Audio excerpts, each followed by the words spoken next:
Welcome everyone to the regular meeting of the Minneapolis Planning Commission. My name is Chris Meyer. At this time, I will ask the clerk to please call the roll.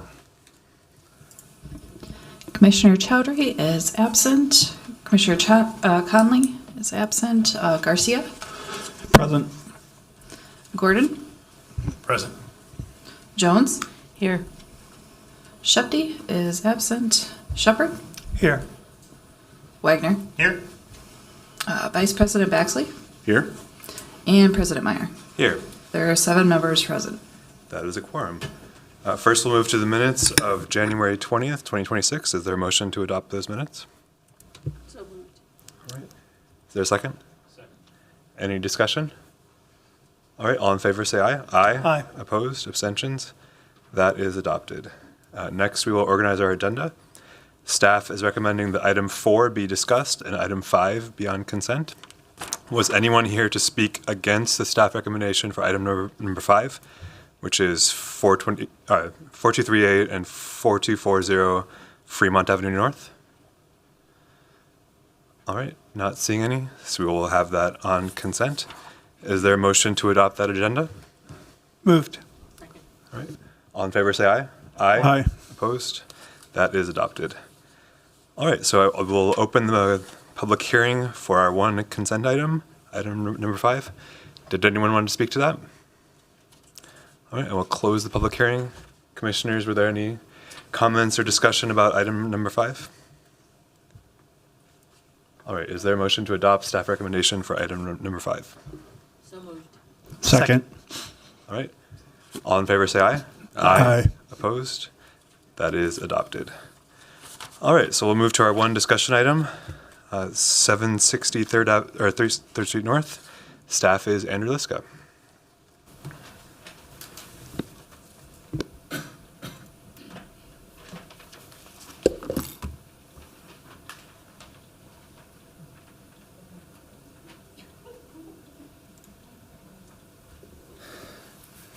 Thank you, Chair, Commissioners. Again, this application before you is for a site plan review located at 760 3rd Street North.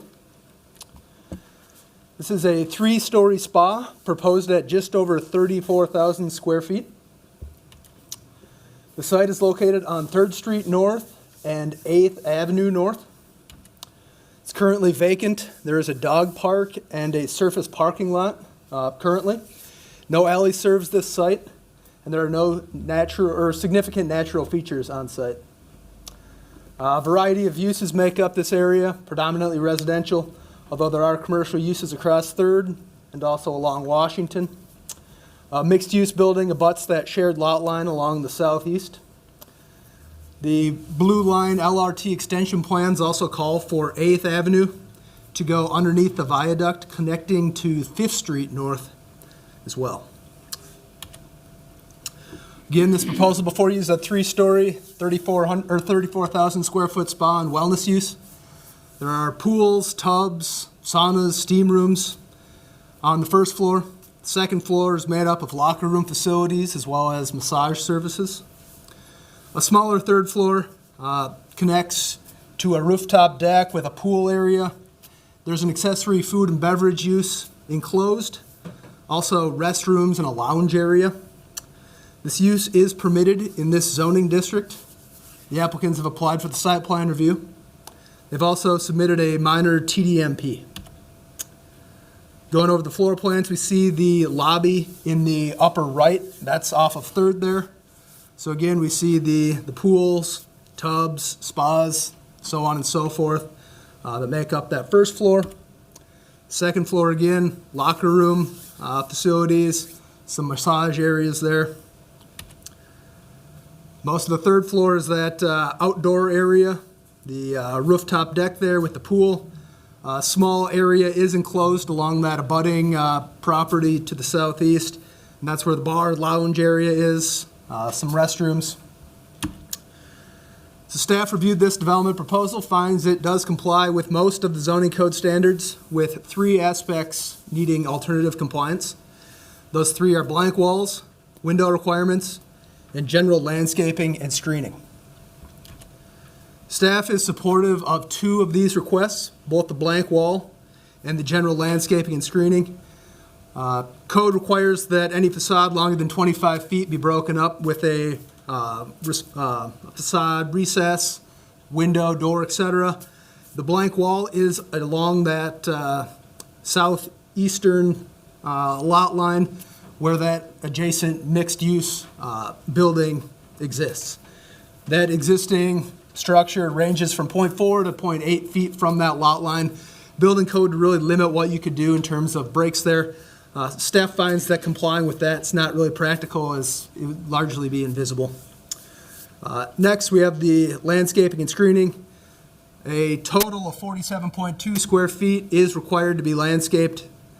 With that, 1 tree and 1 shrub. Staff finds that the red outline here is the footprint of the building. Most of that available area is made up in that recess associated with the front lobby entrance, some facade breaks along, and finds that meeting that landscaping requirement is not feasible for this. That blue line at the bottom is where the blank wall is, adjacent to that existing structure. The alternative compliance not supported by staff is regarding the first floor windows, both on 3rd and 8th. The zoning code requires 30% glazing. The 3rd Street has 26.4% glazing, whereas the 8th Avenue side, again, required to have 30, has 0% windows. Staff recommends denying this and adds a condition of approval requiring that 30% windows are met.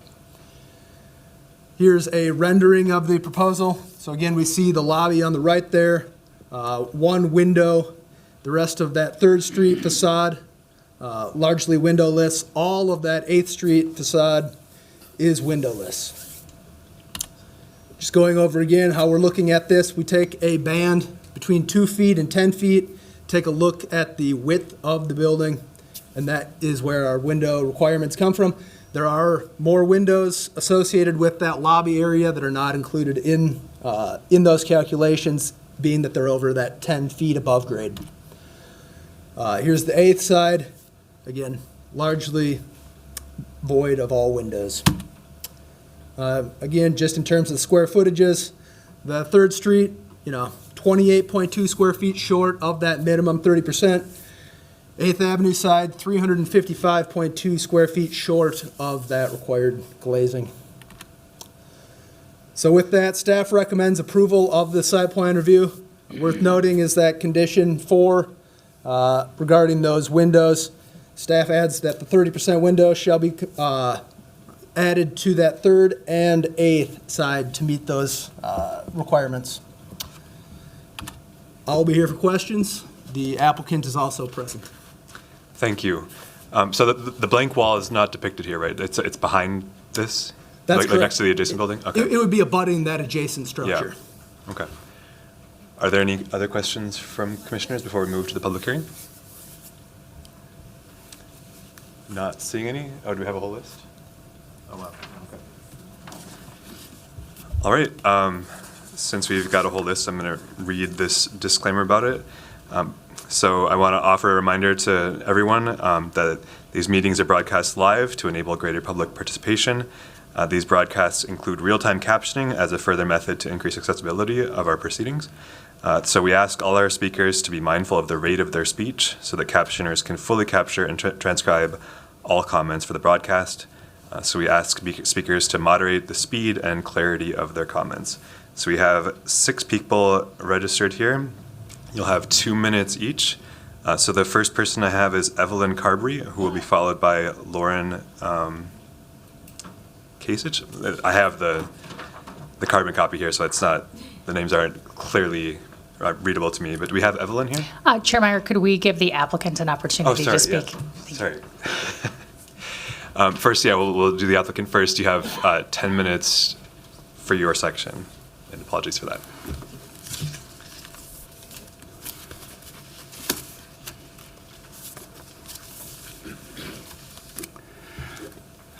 Thank you, Mr. President. My name is Michael Margulies. I am the project representative for 800 Third Lot. It's the developer of this bathhouse project.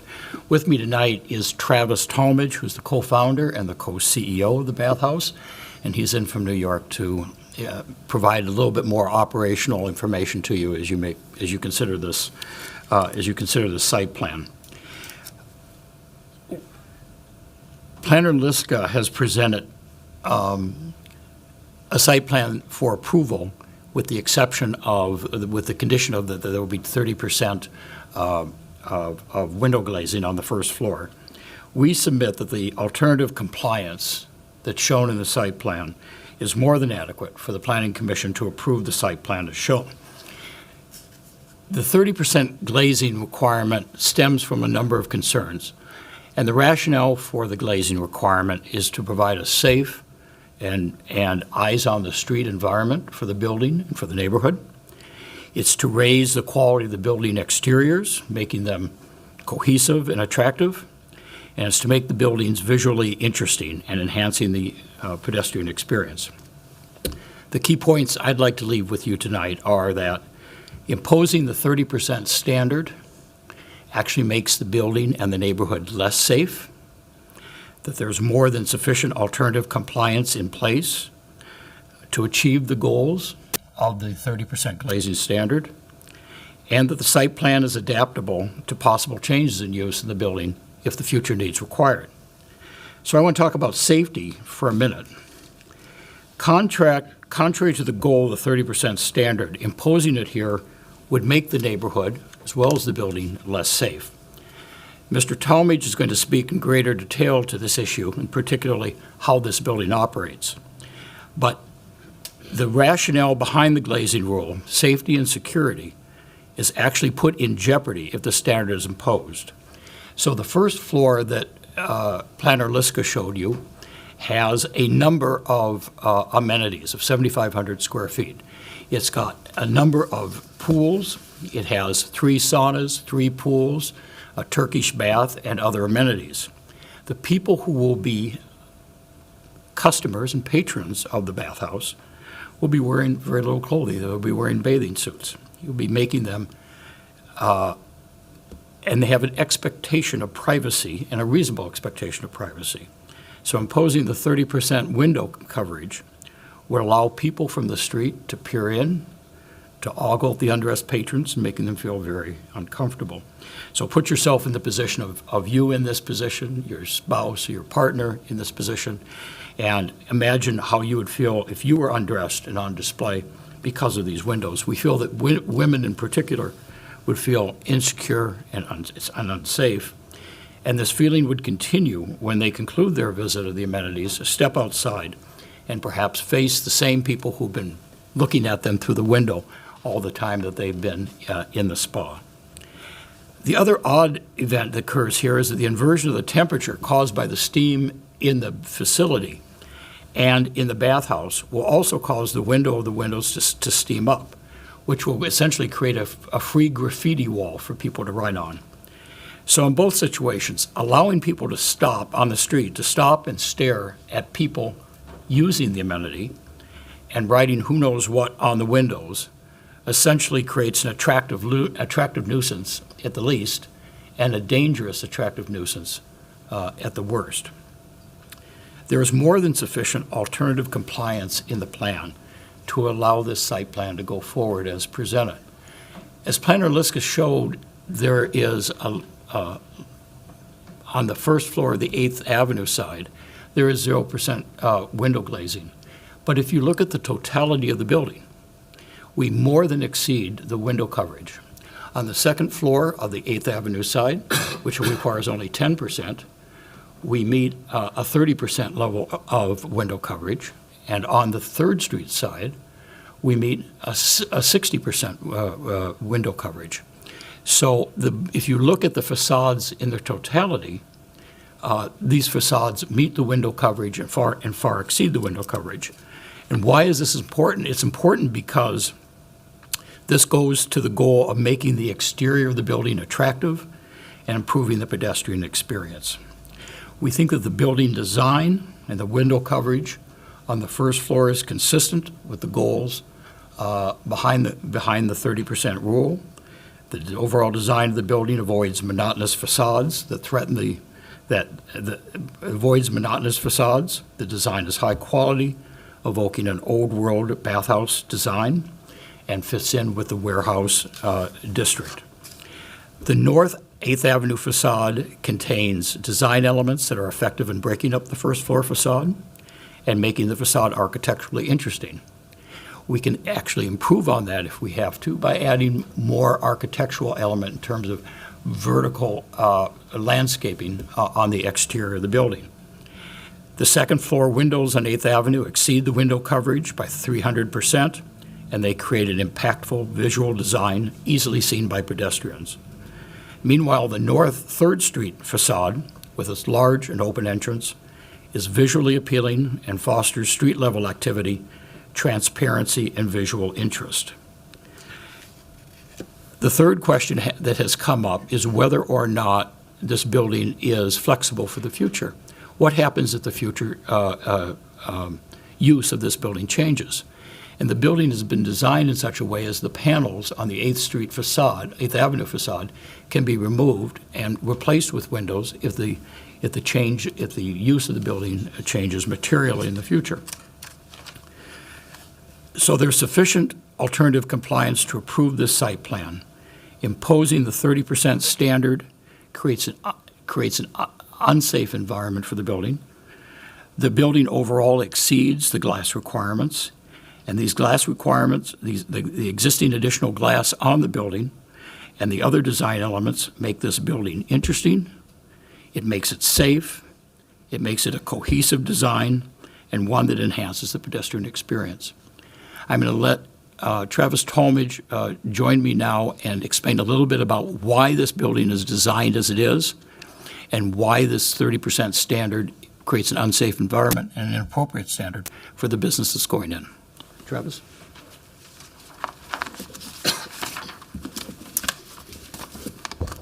Thank you for having me. My name is Travis Talmadge. I'm the co-founder of Bathhouse. Appreciate all your time. Excited to be here. I have a family in the Twin Cities, very fond of Minneapolis, so always exciting to come back here, and we're excited to hopefully bring our business to the city here. So I want to just give you a brief overview of our business because I think it's important context for what I'm going to say about the windows. Our business is very on the nose for what it's named. It is a modern version of a bathhouse. It's really focused on sauna and contrast therapy. So we have multiple different kinds of saunas and very large ones at that, multiple different types of pools, steam rooms. And so we're in the temperature business. It's people getting hot and cold and doing that in a really great environment. We have 2 locations that are open and operating in New York, about the same size. And we're building 8 across the country. We're going to open 4 this year, and very excited about Minneapolis. So the first thing I want to talk about is we're very committed to the city. This is going to be in excess of a $25 million investment between us and the developer. So we take sauna and bathhouses really seriously, and we're doing that to really build a wow product that we think the city and the residents will be very proud of. We're also a big employer. We will conservatively hire 60 to 80 people here, potentially more. So we create a lot of jobs. They're all better than prevailing wage. These are jobs that people can live off and make a career out of. So I want to walk through the layout of the building a little bit, and specifically the first floor. Our intention is not to go against what the zoning committee wants with the windows or what the neighborhood wants. We do this with a purpose. Our business is really designing best-in-class, best-in-the-world facilities. In order to do that, these amenity areas, which is on the first floor, it's really important that they're done the right way so that customers can have the best experience possible. When people are in there, as Michael just said, they're in bathing suits. They're going to different saunas, they're going to different pools, and it's really important that they feel comfortable. I don't know if you guys ever sauna or cold plunge, but it's quite a stressful experience. It's supposed to be stressful. And if you're not comfortable, you're not going to get the most out of the experience. And people feel exposed because they are in bathing suits. So one of the things we spend a lot of time on is the lighting design, not only for aesthetic.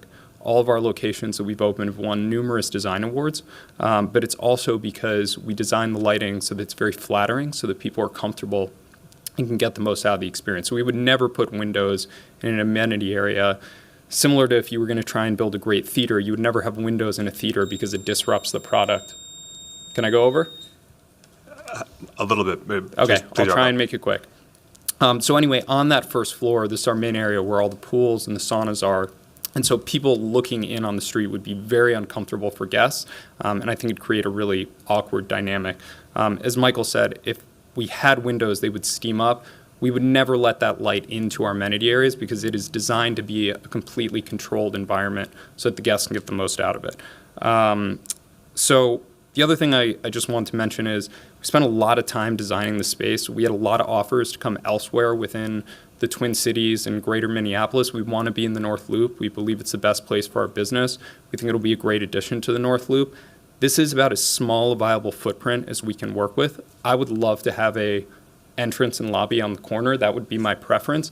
It didn't work once we started laying it out with where the stair towers would have to be and the elevator and all the stuff. So this was a sacrifice to get this in this location and make it a really incredible world-class product.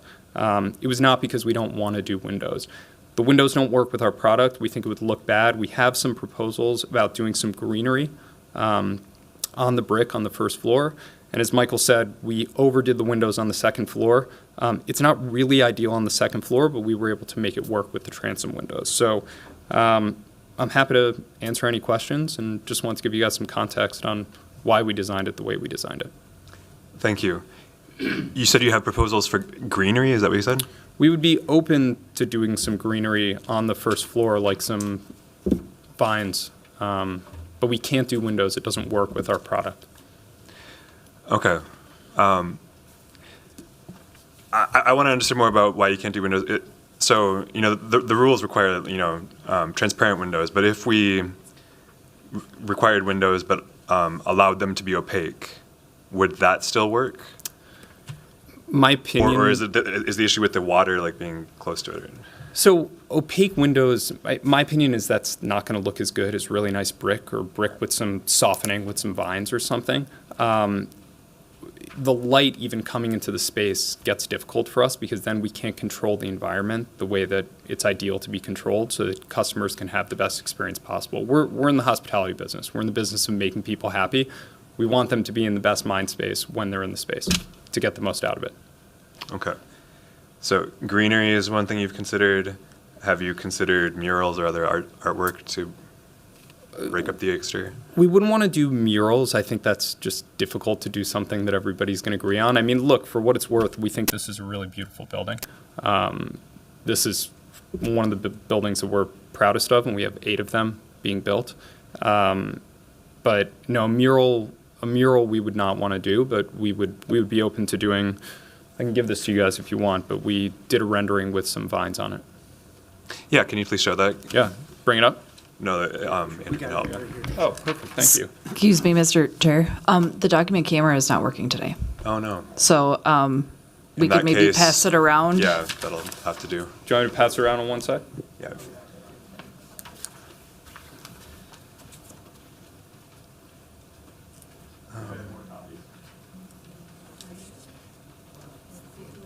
It's on the screen. Right. Oh, great. Oh, it is. Okay, great. Okay. You said that that there could be removable panels if the use of this building were to change. Is there a way for us to verify that or have that as just like a condition or something? Like, The developer is going to build it so that it's future-proof, so that it would be designed in a way where you could knock out those panels and put in windows. and would the panels be like where the grass is on here? Like, Yeah, on those bays that you see the vines in. okay. Mr. Chair, that could be a condition of the approval. All right. Other commissioners, questions for the applicant? Commissioner Gordon. Yes. What's the proposed floor to ceiling height of that first floor space? 16 feet. Is it 16 feet? Thanks, Michael. Yeah, 16 feet. Okay. Vice President Baxley. Yeah, hey, thank you. Yeah, I think this will be really exciting. I'm trying to figure out the floor plan relative to the facade, and it appears you've got a big window into the steam room next to the front door? Is that? It's into the office. So we actually redesigned that. The office was not originally there, but we wanted to try and get as much glazing as possible. So we put our staff office there so that there was extra glazing. Okay. So that's not a steam room? No. That's shown on the plan? Okay. And you said you were able to get some clear stories working on the second floor. Why wouldn't you consider that in the first floor, in those spaces as well? Those are our locker rooms and back of house spaces on the second floor. So we put transom windows up high because we're okay with natural light in there. Sure. But the whole first floor is amenity area. So it's all the saunas and Right. open area and So the pools. sill of this window, if you got 16-foot ceilings, would be above people's height. It would just let light in. Exactly. It would be private, right? Yeah, and so we're trying to we want to control the lighting in that space. Okay. Lots of ways to do that, I'm imagining. There are. I mean, listen, we're not good at very many things, but we're very good at building this product. So, Yeah. we want to make a material investment, make it a spectacular product, and Sure. we know our business and we know that this is the right way to do it in the amenity space. Good. I'm sure you've toured lots of spas around the world that basic light is a huge component of how that works in there, and it's controlled and it's very thoughtful, and you guys do a great product here. It's just, it seems like this could be a win-win all the way around. That's why we have the rooftop, which, we intend to have open throughout most of the year. And so that gives kind of the outdoor element of the experience. It's good to hear. Thank you. Yeah. Other questions? All right, not seeing any. Thank you. Thank you. So now proceed with the rest of the public hearing. So do we have Evelyn Carberry? Welcome. Introduce yourself, and you have 2 minutes. Great. Thank you, Minneapolis Planning Commission members. My name is Evelyn Carberry, and I'm a resident of the Herschel Lofts located at that property, the mixed-use property adjacent to the proposed development at 760 3rd Street North. I'm here today to express my concern about the proposed development, especially the request for the variance for the required 30% window minimum along the first floor. I've lived in the area since 2015, first as a resident at 3rd North across the street, and now as a resident and homeowner at the Herschel Lofts for the last 9 years. I, like many others in our community, am concerned about this lack of windows in the building, especially that it will reduce neighborhood safety and that it could be a potential liability in trying to lease the building in the future should the bathhouse development not be successful. So I'd like to address a couple of points that Michael brought up in the previous presentation about the concern that windows would decrease safety and that the steam could lead to graffiti. I would just encourage this commission to consider another nearby structure. So that is the V3 Center located along Plymouth Avenue. They have a pool on the first floor right along Plymouth Avenue, which, as we know, is a highly trafficked street, which is entirely windowed, including they have women-only swim nights. People feel very safe and comfortable going to this facility. They have shades that they bring down so that women can go there and swim at women's-only nights, as well as I've been there several times, including last week when it was -20. And yes, the windows were entirely covered with steam, and I can safely say that there was no buddy that came along and tried to do graffiti with the steam. I realize that the bathhouse has stated a long-term commitment to this location. However, given plans to open similar businesses, such as the Watershed Spa at 250 North 3rd Avenue later this year, as well as recent closures of nearby businesses, such as the North Loop Galley and Rumble Fitness, I'm not convinced of the long-term viability of this business, and I, like my neighbors, do not want any building, especially a vacant building, without first-floor windows in our community. Thank you.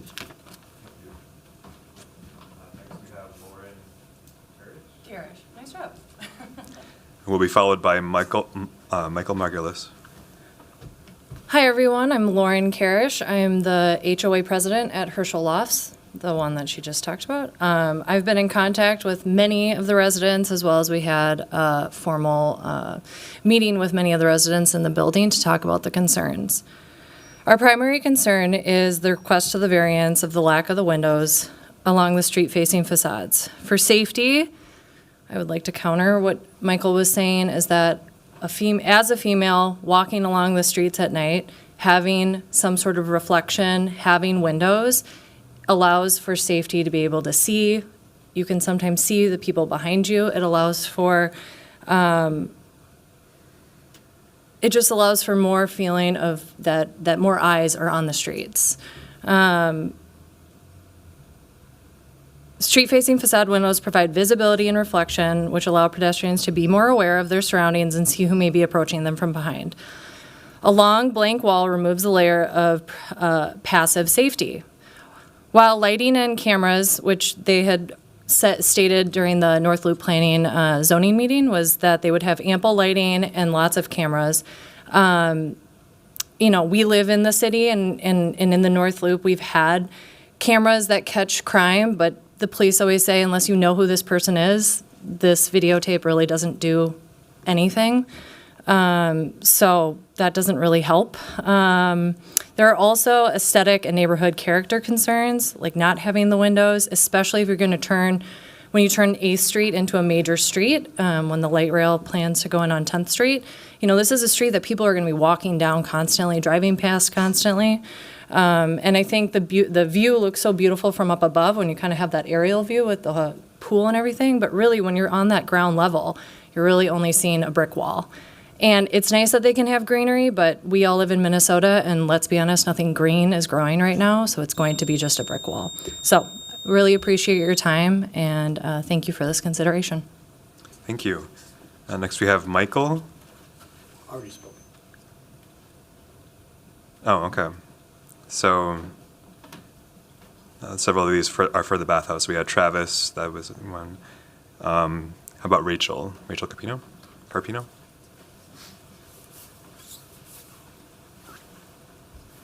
Hi, I'm Rachel Carpino. I also live in Herschel Lofts.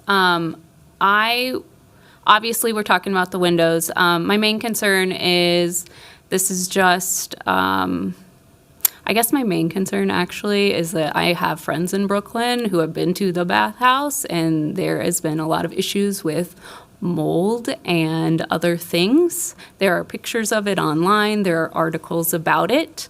I don't know how I feel about that, considering it will be attached to our 100-year-old building. And if we get mold on that, that's going to be a big issue. The other issue to me is North Loop seems to be lately overrun with a lot of corporate places, not local, right? Which we have now 2 puttery places. We have a bar for darts, and they seem to be consistently going out of business, right? Like they're really expensive. In Brooklyn, to go to this bathhouse, it costs like $225 for a monthly membership. You can only go 5 times. If you want to go more, you got to pay more money. We're already getting HOA fees out the roof, our condo buildings in North Loop. I don't see it being a viable option for people to really go consistently, and so I do think it will eventually fail. I would also like to mention, this is as an aside, it seems on their website they do talk about how they mine Bitcoin, and they use the heat from that to heat the pools. And so it's just another layer of oddness that I would like to mention, and it is on the bathhouse website. So I don't feel great about it. It just gives me a weird, icky vibe, is what I would say. So that's, I guess, all I have. Thanks. Thank you. We also had Devin Brown, who was also at Bathhouse. Devin, did you want to speak as well?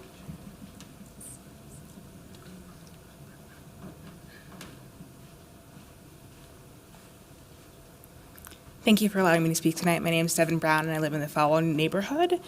As a body worker for 11 years and a former educator at the Aveda Institute, I both work in and personally seek out these environments. I've spent most of my 20s in traditional banyas in Bergen County. I've rented out the watershed. I've flown to Atlanta specifically to visit Korean spas because facilities like that just don't exist yet in Minneapolis. And I've never seen a facility like this with windows that give public access to people partaking in the activities within. What excites me most about the bathhouse, though, is that it is a community-centered, and it's not built on exclusivity and solely on membership. They do have a day pass option. Healing modalities should be available to people when they need them and not restricted by status, income level, or scarcity. Regarding the privacy, bathhouse culture is deeply rooted in respect and boundaries. These are spaces designed for restoration and not display. People come to regulate their nervous systems, recover from stress and injury, and reconnect with themselves, and not to be viewed by passerbys. For that reason, I strongly support the request for the variance in the window ordinance. Transparency to the street is valuable for many types of businesses, but in a bathhouse setting, privacy is just not a preference. Sorry, I lost my place. Privacy is fundamental to the purpose of this space. Reduced visual stimulation, what we might think of as gentle sensory deprivation, helps the body shift into parasympathetic nervous system state, where healing and digestion and recovery can occur. Lower light levels and a sense of enclosure allow the nervous system to downshift from vigilance to restoration, and that's part of the therapeutic function of the environment. Time's up. Thank you. Thank you. That was everyone who signed up. Did anyone else want to speak today? Anyone? Last chance? All right, commissioners, were there any questions that people had before we close the public hearing? All right, I will close the public hearing. Or did you have one? I have a question for staff. Is that acceptable? Yep. Yep, we can do that. Andrew, should the tenant not renew the lease and at some point in the future? My understanding is that if this passes today without the window requirement, there is no real way for planning to require that the windows be installed in the future. Is that correct? That's correct. Thank you. Andrew, in regard to the proposal to have the removable panels, even though we couldn't enforce that they actually remove the panels, do you feel if that was a condition that the staff would be able to verify that they're removable? Like, we haven't done something like that before, so I wanted to ask about that. I would imagine we could work with CCS plan review in something like that. Okay. All right. Commissioners, what are your thoughts? I do want to clarify something that was, in the letters that were sent to us and in the public testimony. There's no variance being requested here. What's being requested is alternative compliance. Technical difference, but it does have consequences. There's no need for any finding of practical difficulty or any of those things. The Planning Commission today can just choose to approve or deny the requested alternative compliance. Commissioner Shepard. I do have some thoughts. The purpose of a zoning ordinance is that the good of the community supersedes the good of one individual business on it, particularly since no businesses are permanent. So I find that kind of a difficult bridge to cross. There are many ways to introduce glazing in a building that are not necessarily transparent to light or vision. And the only reason I've heard that that was not done is because you didn't think it looked as good as brick. Maybe so, but we're not an architectural review board. But I would find it difficult to accept I would find it actually not possible for myself to accept a blank facade, constructing a blank facade on 8th. And those are my views on it. Okay, so that would be for the staff recommendation then, and to deny the alternative compliance. Other commissioners? I guess where I'm at, so I definitely think in general window requirements are important to have eyes on the street. I definitely think that's a safety improving thing in general. I do see the argument for an exception for this type of use, and I think it's a rare enough type of use that I could go with it. I do hear the concerns that if this closed, then this windowless facade would pass on to the next owner, and that I wish we had a way to require that if that happened, that they'd be required to add windows. But I think I would probably be on the side of granting the alternative compliance in this case. Other commissioners? Well, Commissioner Shepard, if you'd like to make a motion to adopt the staff recommendation, I think we can do that first. So moved. I would move passage of this with the staff requirement as stated in 1 through 7. Okay. Is there a second to that? Second. 1 through 9. Who seconded? I'm sorry, Second. for the record, 1 through 9. Vice President Baxley seconds it. All right. Any other commissioners have any thoughts on this? So to clarify for everyone, the staff recommendation is to deny the alternative compliance for the windows. All right. Seeing no further comments, clerk, please call the roll. Commissioner Garcia. Aye. Commissioner Gordon. Aye. Jones. Aye. Shepherd. Aye. Wagner. Aye. Vice President Baxley. Aye. And President Meyer. No. There are 6 ayes and 1 nay. That is adopted. So good luck with your project, and thank you everyone for coming. Our last item for today will be to do nominations for executive offices. So let's see what the script is here. So we have 3 offices. We've got the president, vice president, and secretary, and we'll just be taking the nominations for today. The actual vote would happen at our next meeting. So would anyone like to make nominations for the role of president? I nominate Chris Meyer. I accept. Thank you. Would anyone like to make a nomination for the role of vice president? Can I nominate Commissioner Baxley? Did you want it? Well, I think,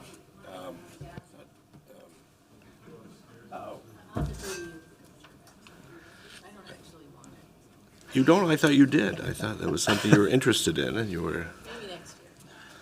Tom, did you want it? Yeah, Tom, is that something you'd be interested in? I mean, I've done it, so I think.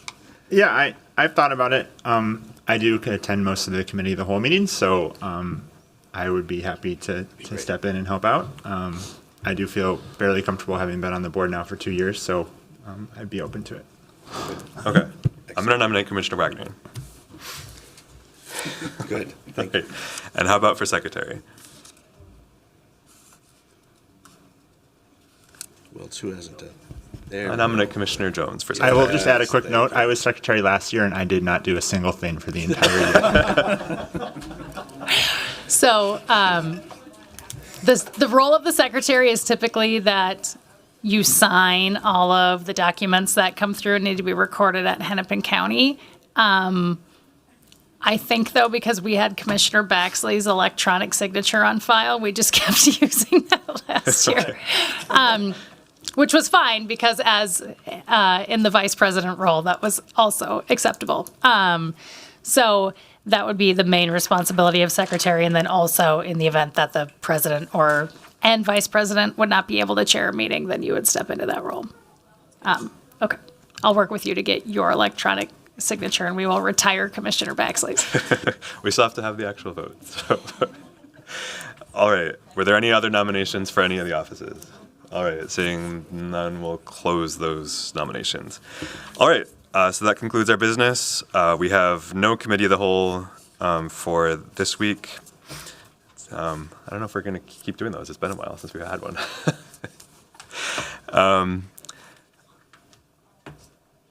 Is this the right date? Okay, you've got 2 different dates on here. You've got the 17th and the 19th on here. So the 17th, right? Our next regular meeting will be on Tuesday, the Yes. 17th, because Got it. Monday that week is President's Day. Okay. All right, are there any other updates from staff or commissioners? All right, seeing none, we are adjourned. Can we still celebrate that?